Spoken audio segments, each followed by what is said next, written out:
Second video. Okay, I'm going to talk, this is like 2 seconds after the last one. I'm going to talk a bit about my ambition, which is van life, which is a goal, and it's not really a goal. I just want to talk about my naivety or potential naivety. Van life, like living in a van and just travelling in a van and having it like a home, could be amazing, but I'm going to be there's going to be a lot of apprehensions if I look into it enough, which I hope to do. It's not all going to be, glitter and gold. I'm not saying I definitely want to do it. It's just an idea which excited me, and I've already looked into the negatives of it. And yeah, getting sick of being in such a small space, being on the road for a lot. I mean, I've not driven in 5 years, more than 5.5 years, shit. So I'll need to do plenty of lessons prior to get confidence back behind the wheel, get my confidence back behind the wheel. There are a lot of drawbacks, finding places to sleep overnight. There are just myriad fucking drawbacks. And it's going to be costly, and I don't know if I'm going to want to do it. So I think my plan would be potentially to just hostel it and just be a digital nomad hosteling and living in Airbnbs and stuff, and then maybe doing something a bit more lengthy, like some cycling trip once I accumulate some cash, and then maybe get a van, and after I've accumulated enough cash, and then convert it myself or buy one already converted, buy a cheap one so I can get a feel for it, and then maybe if I do pursue this line of action, and then maybe invest in a really good one. But for the time being, I have no idea what I want to do exactly in terms of living mode, my mode of living.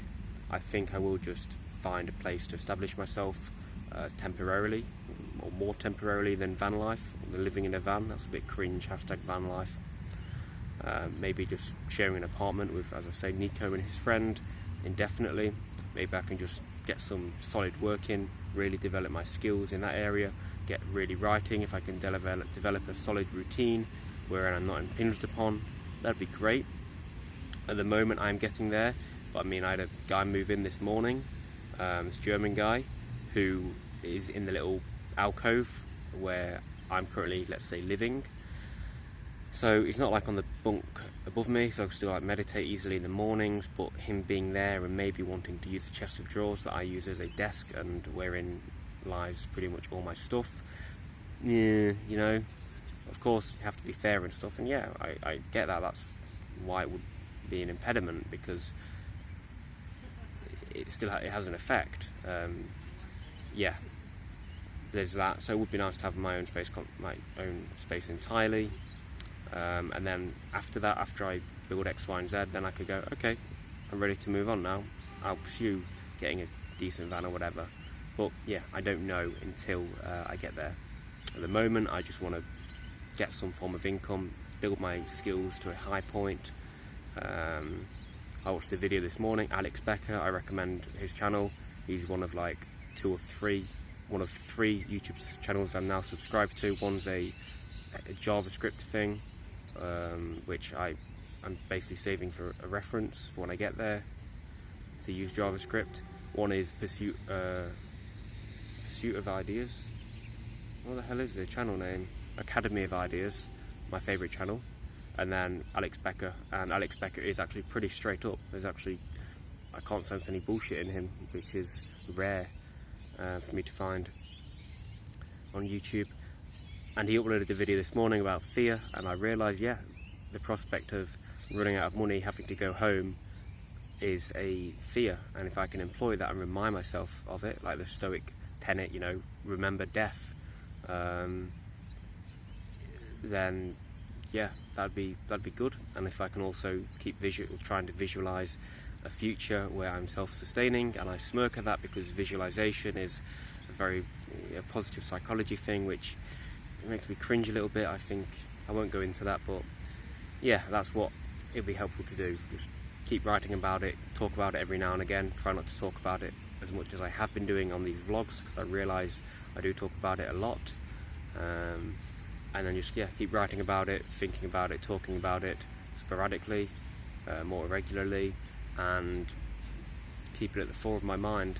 And hopefully, if I keep doing what I'm doing and keep improving my routine, working toward like maybe 7 or 8 hours work a day, man, I could make such progress. So yeah, I'll see where I am in a month.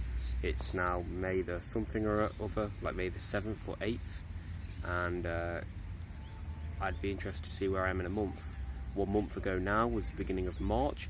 I think I just started losing weight, so I was like 10 pound or so heavier. I mean, at the moment I'm like 4 pound heavier than I was yesterday morning because I binged so much yesterday, which I'm glad I can laugh about. That says quite a bit about my self-image, self-esteem, I think. How it's improved anyway. Yeah, so a month ago I had no idea where I wanted to go. I think I had an inkling of self-employment after I lost the job at, the sales thing. And I was looking at Rails and Shopify and thinking, I'll do that. Not really giving it much, that's the thing. It wasn't a huge ambition. I was just like, probably because I didn't have that self-belief. I probably didn't realise that I was capable of doing it. And now I do more so believe I'm capable of doing it. I don't think I'll realise that I've done it until I'm actually there and I actually see like a bank statement and I see, some clients, and I don't just say to myself, I got lucky with these clients. I actually have them, have some stream of clients, a pool of clients, and then I'd be like, oh shit, I've done this, which is something I've never thought I'd be able to do or could never envision myself doing. So yeah, that'd be good. So I would like to see where I am in a month and then 2 months.